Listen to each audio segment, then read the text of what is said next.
Baiklah, kita sampai pula dalam uji diri yang pertama. Jom kita lihat apa agaknya soalan yang boleh kita bincangkan di sini. Nampaknya anda perlu nyatakan nama penuh bagi PBB, UNESCO, UIAM. Ingat tak apa agaknya nama penuh bagi PBB? Baiklah, jom kita ingatkan semula bagi nama penuh PBB. Pertubuhan Bangsa-Bangsa Bersatu. Ingat tak? PBB, Pertubuhan Bangsa-Bangsa Bersatu. Seterusnya, UNESCO. Apa agaknya nama penuh UNESCO ni ya? Baiklah, jom kita sama-sama tengok. United Nation of Education in Science and Mathematics. Nampak ya? Ingat ya, United Nation of Education in Science and Mathematics. Seterusnya kita ada UIAM. UIAM, nama penuhnya Universiti Islam Antarabangsa Malaysia. Baiklah, kita tengok singkatan yang seterusnya. ASEAN. Masihkah anda ingat ASEAN? Nama penuh ASEAN, Association of Southeast Asian Nation. Ni nama penuh ya. Seterusnya kita ada ASA. Apa agaknya ya nama penuh ASA ni ya? Betul tu, Persatuan Negara-Negara Asia Tenggara. Kalau anda tak dapat ingat yang bahasa Melayu, anda boleh ingat yang English punya. Baiklah, RECSAM. Apa punya RECSAM yang membawa maksud Regional Center for Education in Science and Mathematics. Seterusnya kita lihat pula OIC. OIC kalau tak silap cikgu, ia berkaitan dengan negara-negara Islam. Nama penuh OIC, Pertubuhan Kerjasama Islam. Seterusnya kita ada CHOGM, Persidangan Ketua-Ketua Kerajaan Commonwealth. Baiklah, uji diri yang kedua, pilih jawapan yang betul. Jom kita lihat soalan yang pertama. Baiklah, soalan pertama, apakah tujuan negara kita menyertai ASA? Ada 4 pilihan jawapan di sini. Pertama, membendung ancaman komunis, meningkatkan ekonomi negara, meningkatkan taraf hidup rakyat dan seterusnya mengatasi masalah lanun. Mana satu ya? Betul tu jawapannya, membendung ancaman komunis. Baiklah, kita lihat soalan yang kedua. Bilakah ASEAN ditubuhkan? Ingat tak lagi? Jangan keliru ya. Anda kena ingat tahun ASEAN ditubuhkan. Ada Ogos, cuma tahun yang berbeza dekat situ. 8 Ogos. Tahun yang mana ya? Betul tu. ASEAN ditubuhkan pada 8 Ogos 1967.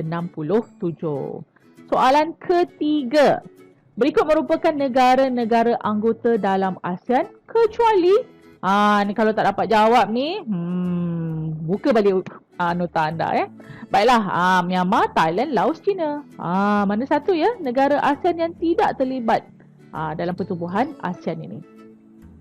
Betul tu, China. Baiklah, soalan yang keempat, kita baca dulu. Apakah tujuan penubuhan negara-negara Commonwealth? Kita tengok ya, anda boleh pilih ya, ada 4 pilihan jawapan di sini. Mewujudkan semangat setia kawan antara negara anggota, mewujudkan kerjasama dalam semua bidang, membanteras komunis dan seterusnya mengatasi masalah lanun.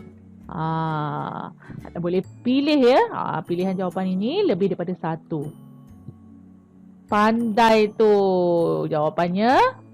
1 dan 2 mewujudkan semangat setia kawan antara negara anggota dan seterusnya mewujudkan kerjasama dalam semua bidang. Jadi jawapannya A. Betul.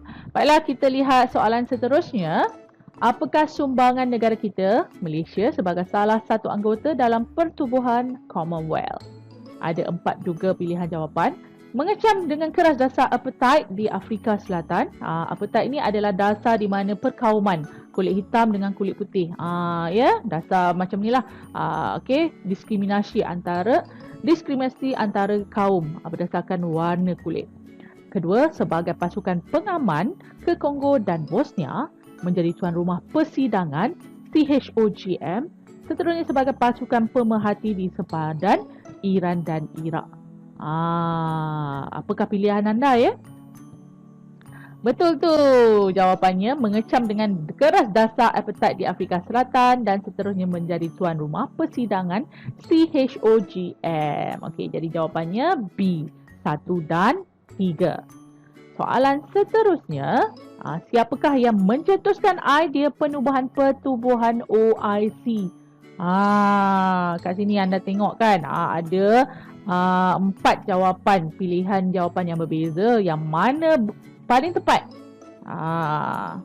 Dapat tak? Betul tu, ni mudah saja kan. Jawapannya Tunku Abdul Rahman Putra Al-Haj, iaitu Perdana Menteri Malaysia yang pertama. Baiklah, kita lihat pula soalan seterusnya. Berikut merupakan sumbangan Malaysia dalam Pertubuhan Bangsa-Bangsa Bersatu PBB kecuali A. Mengutarakan isu perjuangan rakyat Palestin, memperjuangkan konsep pendidikan untuk semua, membantu menyelesaikan konflik Bosnia-Herzegovina, menjadi pasukan pengaman PBB ke Kongo dan Somalia. Pilih jawapan yang paling tepat.